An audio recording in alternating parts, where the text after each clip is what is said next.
Tired of the everyday grind? Ever dream of a life of romantic adventure? Want to get away from it all? We offer you Escape. Escape, designed to free you from the four walls of today for a half hour of high adventure.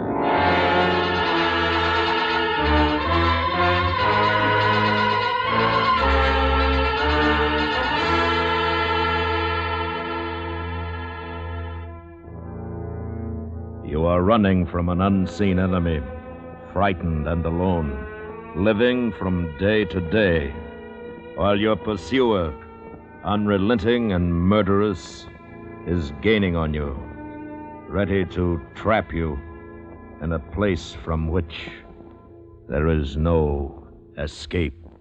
Listen now as Escape brings you Charles Smith's exciting story, The Faraway Island.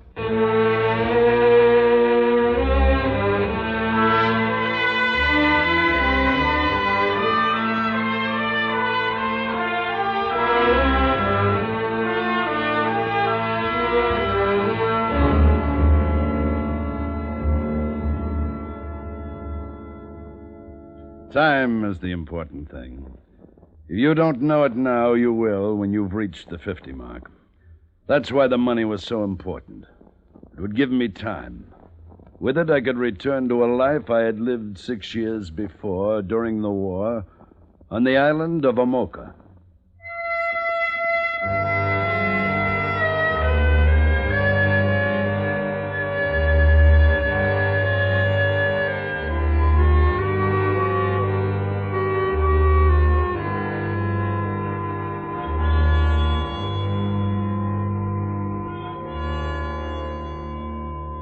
The tropical sun streamed into my room, making it impossible for me to sleep any longer. The morning breeze carried the heavy odor of rotten fish, and just outside I could hear the goats and chickens. This was Papiti. I'd been there 5 weeks, waiting, making sure I'd lost the man who had followed me from Boston. And now I was sure I had lost him, and in 2 days I would sail for Amoka.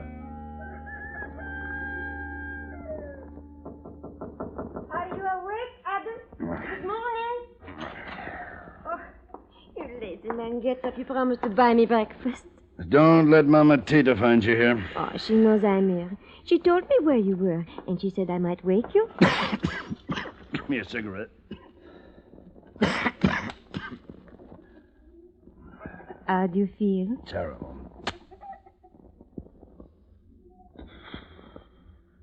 Hey.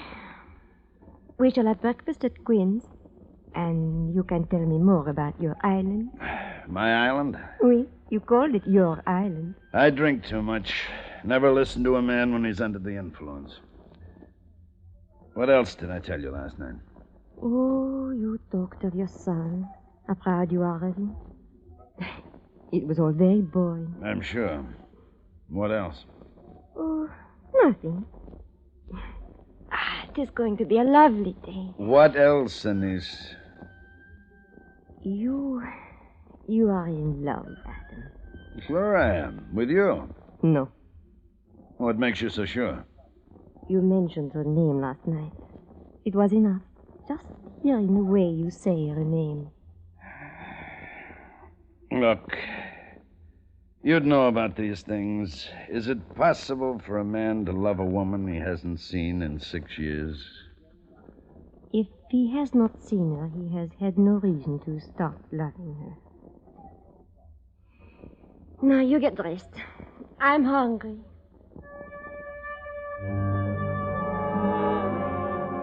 I watched her leave the room, and in watching, compared her to Moeva of Amoka.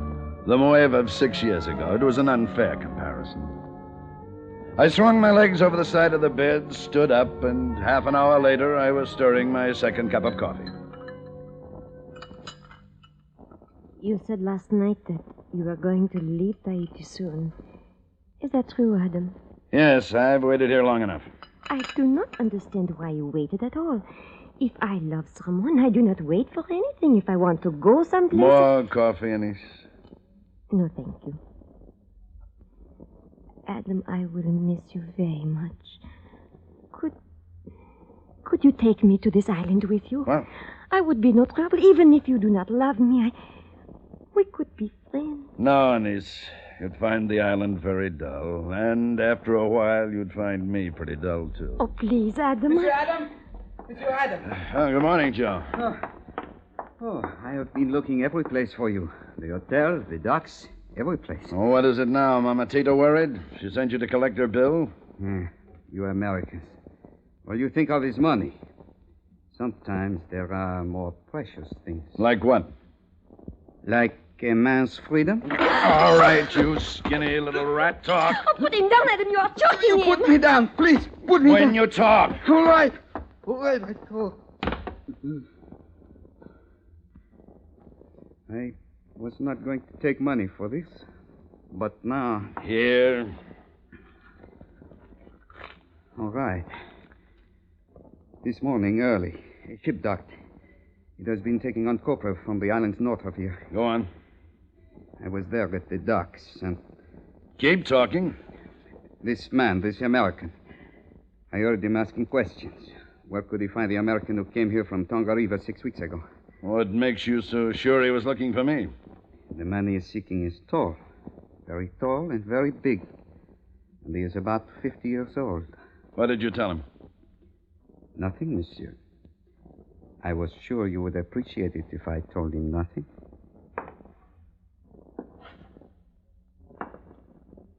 Anise, you still want to go out to that island? Oh, oui. There's a ship leaving today for Rarotonga. We'll be on it.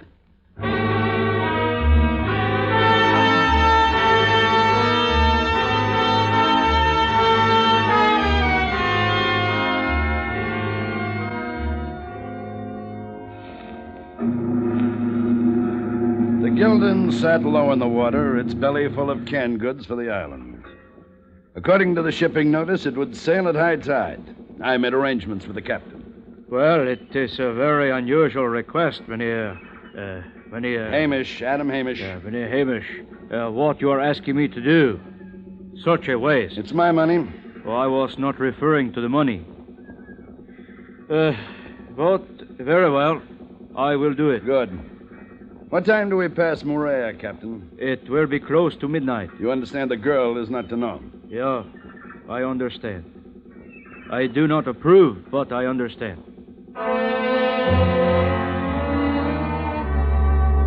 An hour later, we weighed anchor, and I saw Joe on the dock. He grinned at me and then scurried away, anxious to report back to the man who had hired him and get a few francs for the information that I had sailed with Anise for Rarotonga. Then the night came bright and clear, and it wasn't long before the great shadow that is Moorea Island appeared off our port bow. Stop all engines.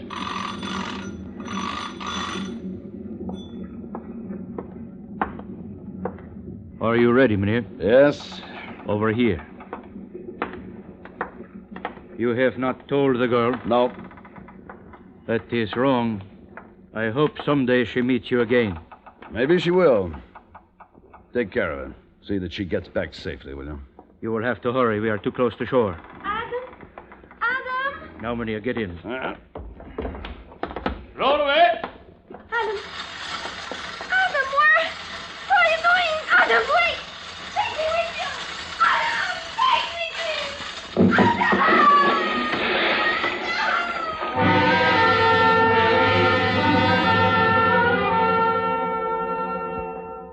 2 weeks later, I boarded the only schooner that services Amoka.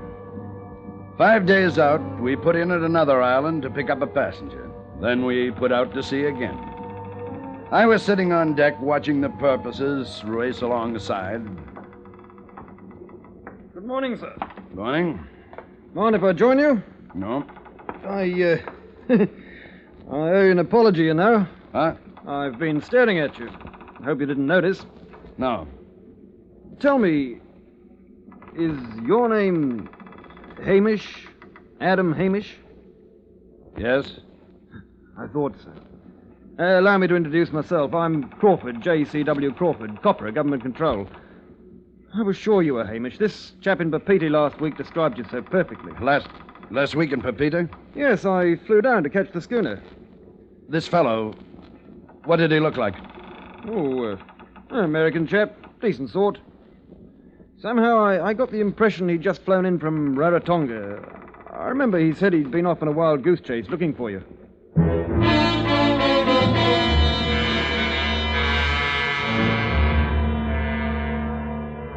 The ships that sail the southern waters usually carry a well-stocked armory. The skipper of this one liked rifles, liked them so much that he wouldn't part with one for less than $300. But for my purpose, it was worth the price.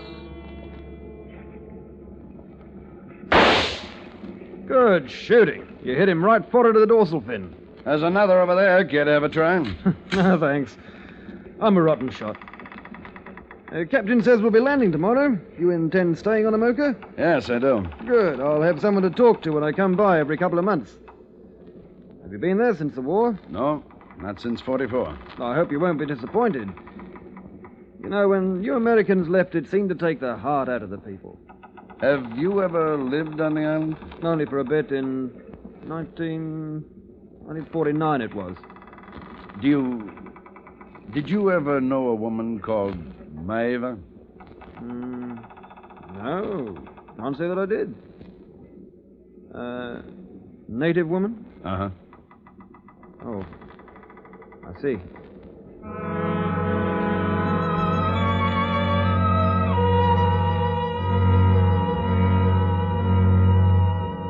Let me tell you about Amoka.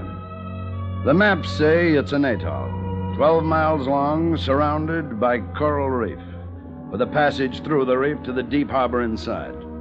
But it's more than that. It's a state of mind. It's peace and contentment. That is what I remembered. You have come back, Captain Hamish. Yes. This house will be as your own until my people have made your house ready. Thank you, Amano. You will find many changes, Tane. We are older. All of us are older. Amano, where will I find Moeva? She is dead, Tane. Dead? Maeva? Yes, Tane. She died a little while after you left the island.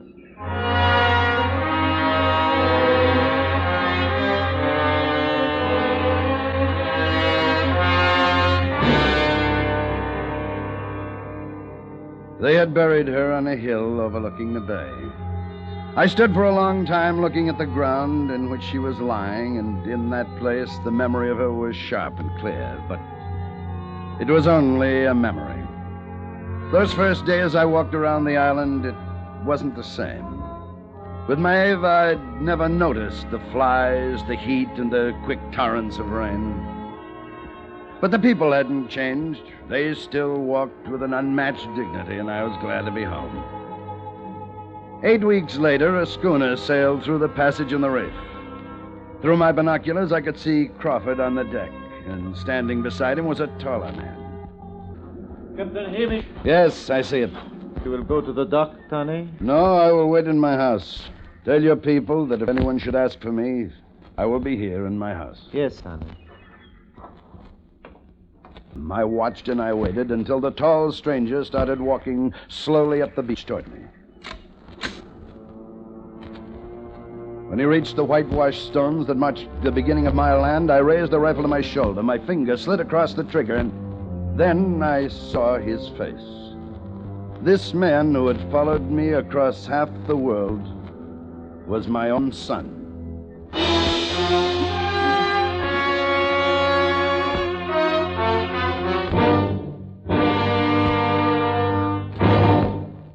We will return to Escape in just a moment, but first, all Americans, men and women from teenage up, are urged to enroll for Ground Observer Corps service in every locality.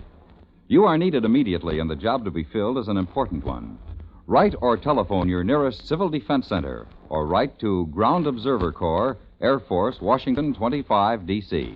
That's your own Civil Defense Center, or Ground Observer Corps, Air Force, Washington, 25, D.C. And now, back to Escape.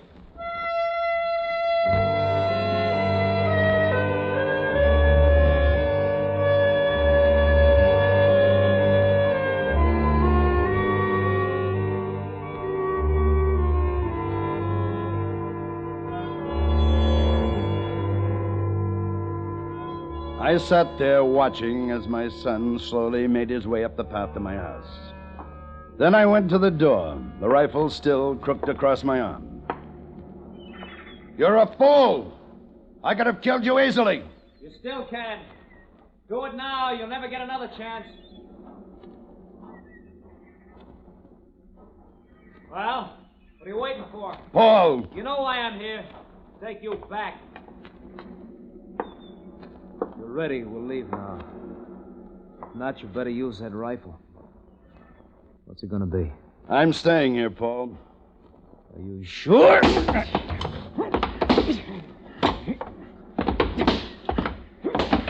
We fought silently as men do who are convinced their cause is right. He was taller than I remembered and heavier, but he lived too much in the city. It didn't last long. I took some rope and bound his arms and legs, and then I threw a cup of water in his face. Come on, snap out of it. You're not hurt. Well. Oh. You're not taking any chances, are you? No.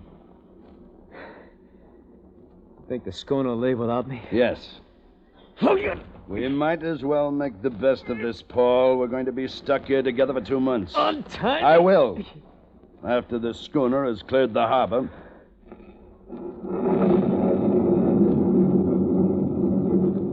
It started to rain. For a long time, he didn't say anything. He just sat there staring at me, filled with hate. Then... How much of the money do you still have? About $2,200. That's beautiful. It's my funeral. Sure, your funeral. You embezzled $10,000, you say it's your funeral, everything's fine. You shouldn't have come after me, Paul. I didn't want to. I tried to forget I had a father. And I would have if the place and the company, our friends, would have let me. I'm sorry. You never thought about what would happen to me, did you? That I couldn't get a job in town anymore, the way people looked at me, because you weren't there to look at. I'm sorry. Sure. Who sent you after me? The bonding company? Nobody sent me. It was my own idea. I want to drag you back so I can live my own life again, not share yours. What made you do it? Why did you do it? You wouldn't understand even if I told you. Why not? Because you're too young.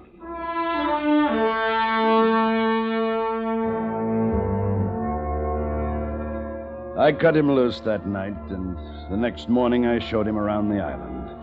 He walked among the people of Amoka. He watched the palms swaying in the gentle breeze. He looked at the beauty of the island, but he didn't really see any of it.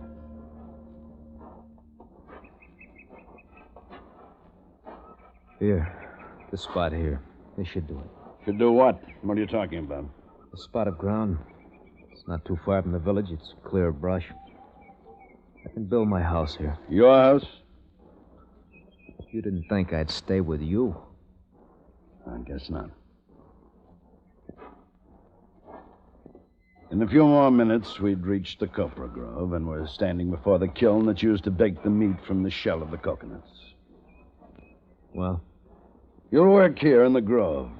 You can have your choice of jobs. Planting the young trees, packing the copra for shipping, or keeping the grove clean. Take your pick. Suppose I'd rather not work. Then you won't eat. Amano! Yes, Tommy? This is my son, Amano. He used to work in the grove. Yes, Tommy. He'll start tomorrow, but today I want him to enjoy himself. I'd like it if one of your sons would take him fishing. Yes, Tommy. But if he does not wish to go? Well? I've heard stories about the fishing down here. I'll go. Good. How do I call you, young captain? Paul. My name is Paul.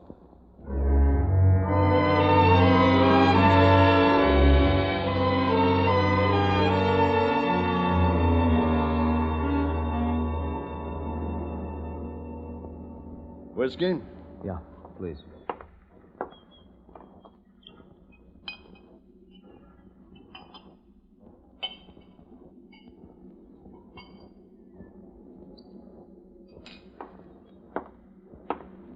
Here. Thanks. Amano tells me you hooked into some tuna. It's starting to run. You said you're quite a fisherman. I didn't know that. There's a lot you don't know about me. We never had much of a chance to get acquainted, did we? Between the war and then when I came home, not much of a chance. No, not much. Have you decided about your work on the Grove? What you want to do? Amano said that apprentices start by keeping the grove clear of weeds. I'll do that.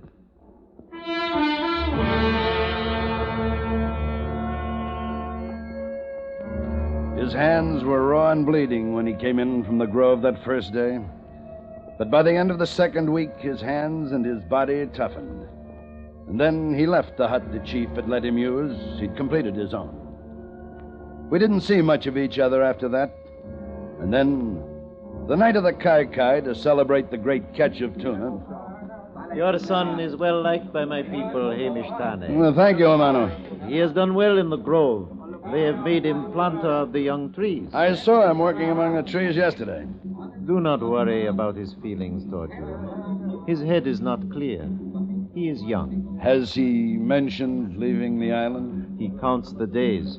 He says you will both leave when the ship sails. Tane, look there. I looked and saw Paul standing beside a beautiful girl. She was wearing a frangipani blossom behind her right ear. They talked earnestly for a moment, and then she laughed and he laughed. I saw the girl the next day. The blossom was behind her left ear.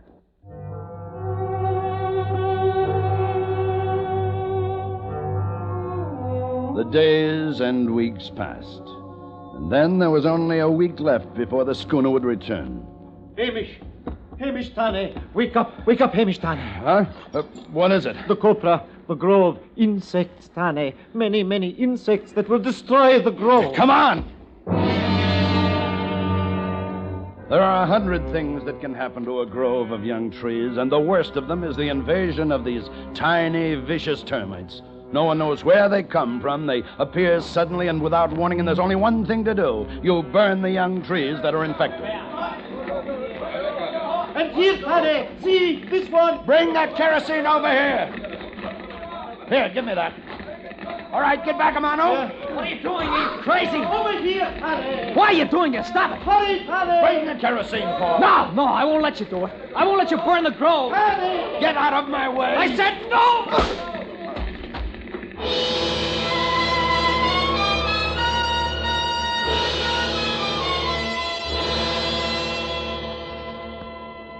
I opened my eyes to see Paul and Amano standing over me. I got up and looked at the grove, what remained of it, and quickly turned my head away. I'm sorry. I didn't understand. I thought you wanted to destroy it. It's all right. Forget it. What do we do about the grove? People have worked so hard, they'll have to start over now. Yes.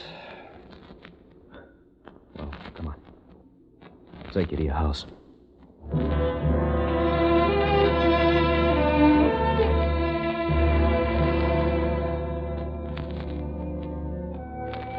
I stayed close to the house for the rest of the week. I was tired, and I'd made up my mind what I wanted to do. Then the schooner sailed through the reef. I packed my things and went down to the dock. I knew Paul would be waiting to take me back.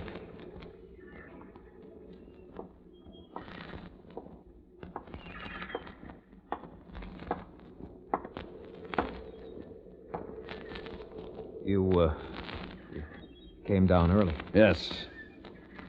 Aren't you ready? Where's your bag? I'm not going. What? I'm staying here. I decided to marry Atea.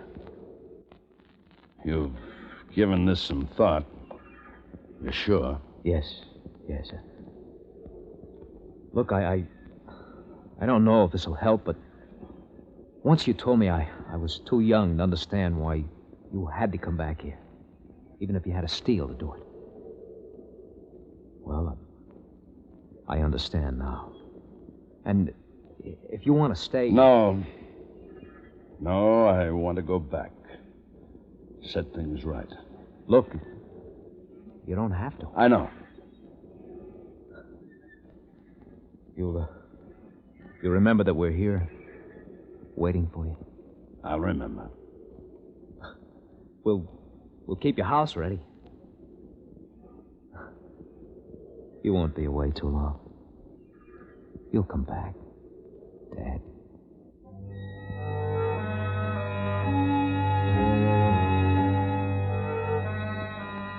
I went aboard the schooner and watched as he walked back toward the village. At the end of the pier, a slim figure joined him. They crossed the beach and went out of sight into the ponds.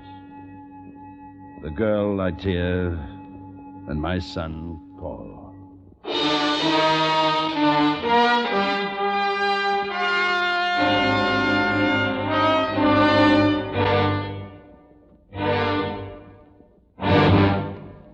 Under the direction of Anthony Ellis, Escape has brought you The Faraway Island by Charles Smith, starring Ted DeCorsia as Adam.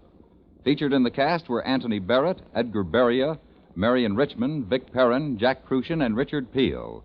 The special music for Escape is composed and conducted by Leith Stevens. Next week... You are alone with a murderer, a man who has killed your brother, and against whom you have sworn revenge. While unknown to you, your enemy is plotting his own move, which, if it succeeds, will mean defeat for you, and an end from which there is no escape. So listen next week when Escape brings you Peter B. Kine's exciting story, 1/8 Apache.